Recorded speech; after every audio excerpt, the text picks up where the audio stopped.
તો આજે તો રસ્તામાં વિશુભાઈના મિત્રો મળી ગયા. બપોરે આપણે પીવા બેસી ગયા હતા મુરલીધરનો કોકો, અને આ ત્રણેય જો નીચે આવી ગયા કેમ કે આજે તો રવિવાર એટલે જવાનું હતું મેલડીમાં. તો યુગભાઈ તો એનર્જી ડ્રિંક પીતા હતા, તો આપણે એનર્જી ડ્રિંક પી નાખ્યું અને નીકળી ગયા આપણે મેલડીમાં મંદિર જવા માટે. તો રસ્તામાં આપણને વિશુભાઈના ખાસ મિત્રો ભેગા થઈ ગયા. જો થોડુંક મોઢું એના જેવું લાગે. તો વિશુભાઈ તો હરખાઈ ગયા અને જો આનંદમાં આવી ગયા.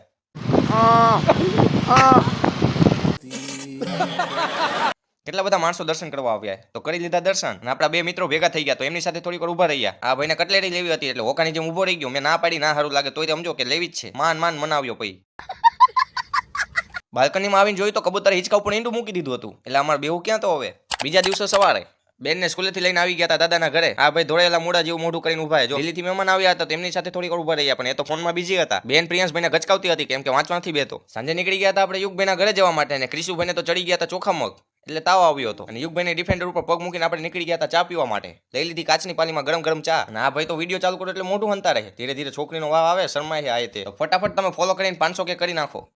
એટલે સોરી 500 ફોલોવર કરી નાખો. 500 કે પહોંચી ગયો બોલો.